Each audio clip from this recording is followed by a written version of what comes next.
মৰমৰ ছাত্ৰ ছাত্ৰীসকল, তোমালোকৰ আজি আন এটা টপিক মই আলোচনা কৰিবলৈ লৈছোঁ, management of resources in educational institution. অৰ্থাৎ বিদ্যালয় প্ৰতিষ্ঠানত মানৱ সম্পদৰ ব্যৱস্থাপনা। গতিকে এই আলোচনাটো আমি মূলতঃ প্ৰথম মানৱ সম্পদ মানে কি, দ্বিতীয়তে বিদ্যালয় প্ৰতিষ্ঠান এখনত কিমান প্ৰকাৰ বা কিমান ধৰণৰ মানৱ সম্পদ আমি থাকে বা আছে সেই বিষয়ে আলোচনা কৰিম। গতিকে আমি প্ৰথমে চাওঁহে সম্পদ মানেনো কি। Management of resources are the most essential aspect of effective educational management. অত্যন্ত কাৰ্যকৰী শিক্ষামূলক ব্যৱস্থাপনাৰ বাবে মানৱ সম্পদৰ ব্যৱস্থাপনা বা সম্পদৰ ব্যৱস্থাপনা হৈছে অত্যন্ত জৰুৰী। কাৰণ সম্পদ অবিহনে কোনো অনুষ্ঠানেই পৰিচালিত হ'ব নোৱাৰে। Without a resource no institution can be handled or run. So' first we see what do you mean by resource. Resource মানেনো কি, সম্পদ মানেনো কি।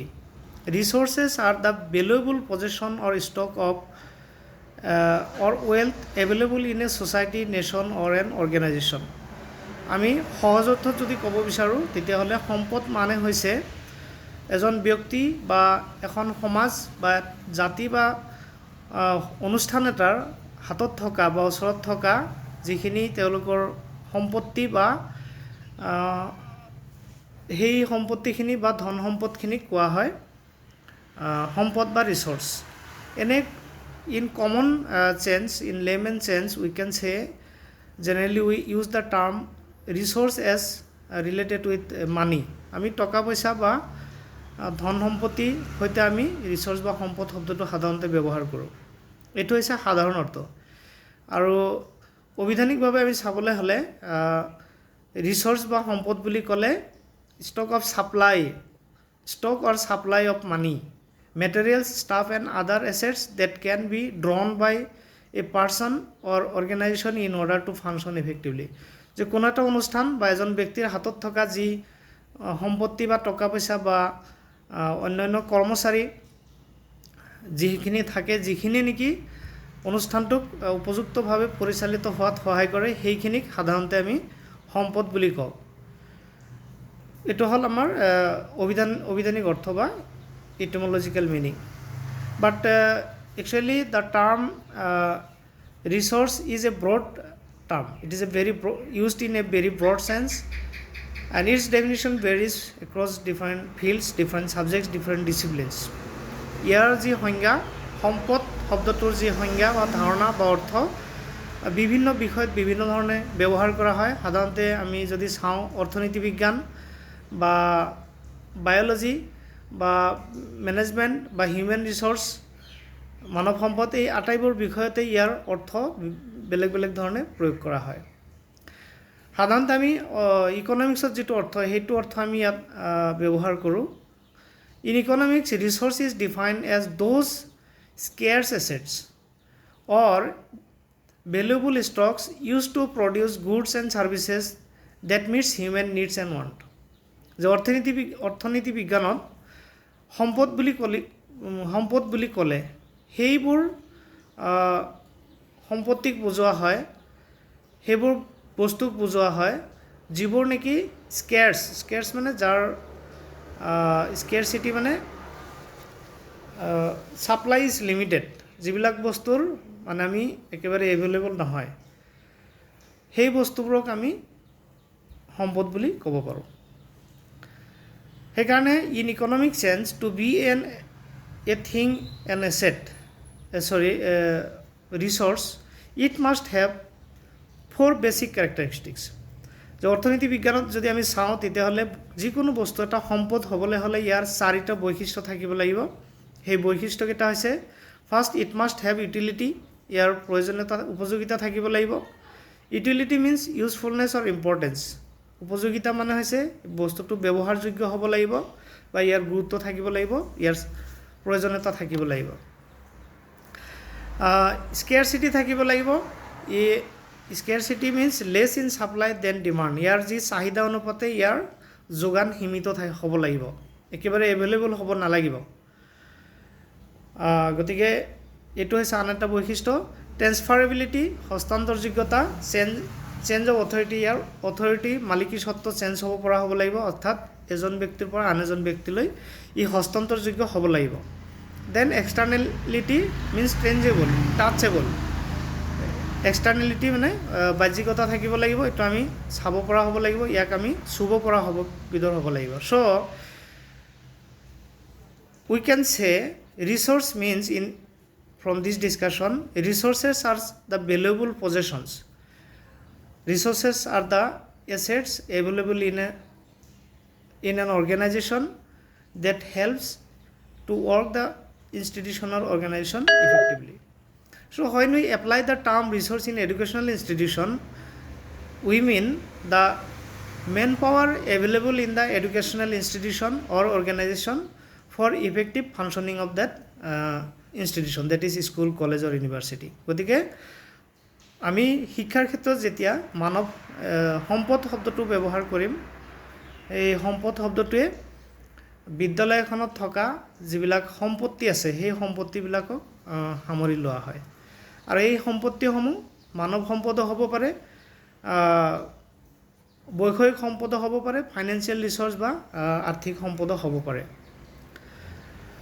নেক্সট আমি আলোচনা কৰোঁ টাইপছ অফ ৰিচোৰ্চেছ, সম্পদৰ বিভিন্ন প্ৰকাৰ। Generally in educational institution 3 types of resources we found. These are human resources. আমি 3 ধৰণৰ সম্পদ আমাৰ দেখিবলৈ পাওঁ বা আমি আলোচনা কৰিম।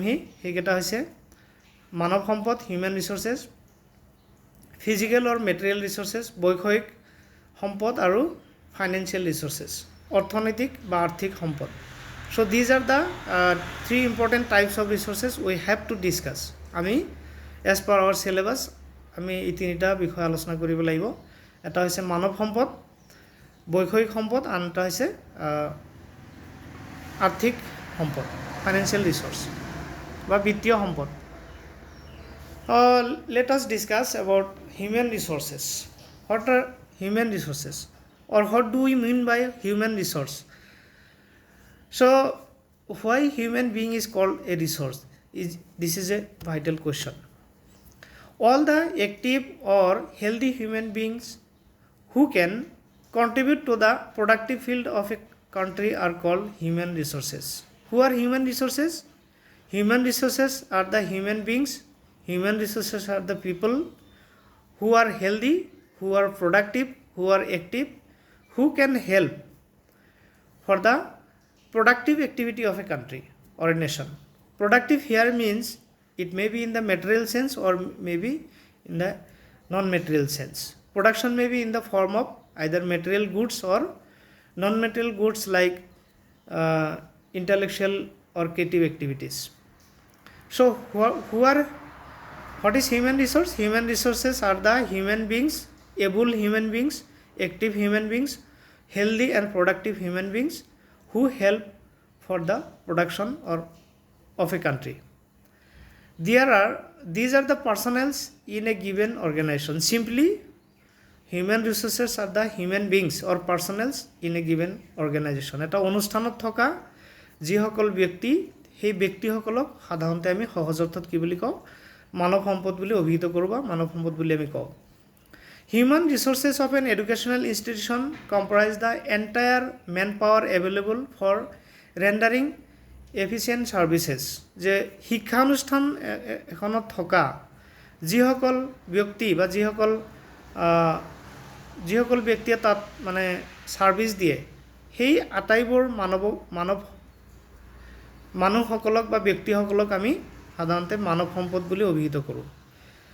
So when we talk about human resources in an educational institution, we mean different human beings engaged for different purposes in an educational institution. যে শিক্ষানুষ্ঠান এটাত বিভিন্ন ধৰণৰ ব্যক্তিসকলক বিভিন্ন কামৰ কাৰণে নিয়োগ কৰা হয়, আৰু সেই ব্যক্তিসকলক আমি একেলগে কি বুলি ক'ব পাৰোঁ? মানৱ সম্পদ বুলি ক'ব পাৰোঁ। Functions of human resource management in educational organization are human resource management has some function. কিছুমান কাৰ্য আছে বা কাম আছে, সেই কামবিলাক হ'ল এনেকুৱা: selection and recruitment of manpower, মানৱ শক্তিক কি কৰিব লাগে, নিৰ্বাচন কৰিবলগীয়া হয় আৰু তেওঁলোকক নিয়োগ কৰিবলগীয়া হয়। কাৰণ without selection and recruitment no institution can run smoothly, কোনো অনুষ্ঠানে সুস্থভাৱে সঠিকভাৱে পৰিচালিত হ'ব নোৱাৰে মানৱ সম্পদ যদি তেওঁলোকক সেই অনুষ্ঠানত নিয়োগ কৰা নহয় বা নিৰ্বাচন কৰা নহয়। গতিকে প্ৰথম কাম হৈছে মেনেজমেণ্টৰ কাম হৈছে, হিউমেন ৰিচোৰ্চ মেনেজমেণ্টৰ কাম হৈছে to select and to recruit manpower for the organisation. After selection and recruitment the second function is to give training and education, তেওঁলোকক উপযুক্ত ধৰণৰ শিক্ষা প্ৰদান কৰা, তেওঁলোকক প্ৰশিক্ষণ প্ৰদান কৰা, যাতে বিদ্যালয়ত তেওঁলোকৰ যিখিনি এছাইন ডিউটি, তেওঁলোকৰ যিখিনি কাম হ'ব সেইখিনি সুচাৰুৰূপে পালন কৰিব পাৰে। So' after selection and recruitment the personnel should be, manpower should be provided with specific type of training and proper education. Thirdly, determination of wages and salary administration, যে কৰ্মচাৰীসকলৰ দৰমহা আৰু তেওঁলোকৰ যি পাৰিতোষিক সেই বিষয়ে পৰিচালনা কৰা, সেই দিশসমূহ চোৱা চিতা কৰা হৈছে মেনেজমেণ্টৰ আন এটা কাম। ৱেলফেয়াৰ অফ ষ্টাফছৰ মানে যিখিনি কৰ্মচাৰী থাকে তেওঁলোকৰ যিখিনি কল্যাণমূলক কাম কৰা, তেওঁলোকৰ উন্নতি সাধনৰ কাৰণে কাম কৰা।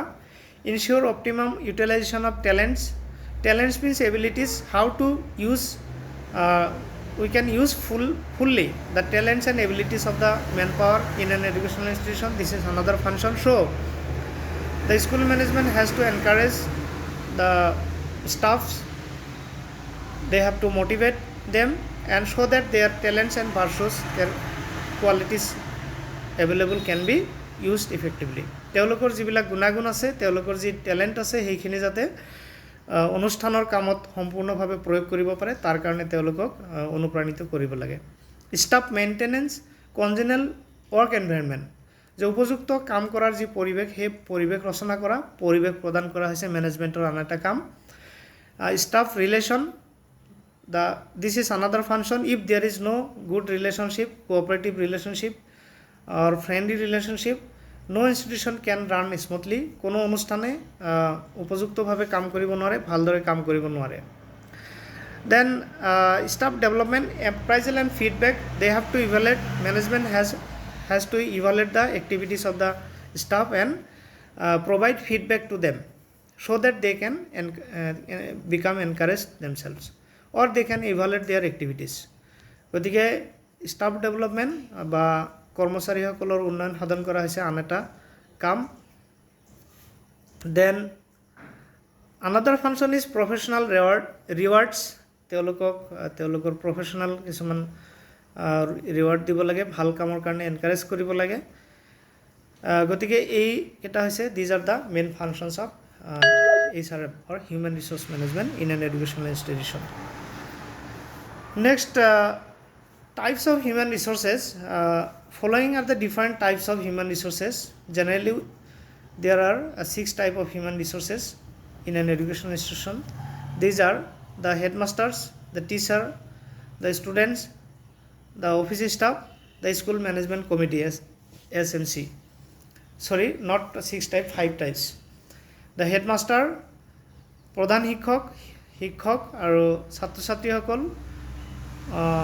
কাৰ্যালয়ৰ কৰ্মচাৰীসকল আৰু বিদ্যালয় পৰিচালনা সমিতি, এই 5টা হৈছে মানৱ সম্পদৰ মূল ভাগ বা প্ৰকাৰ।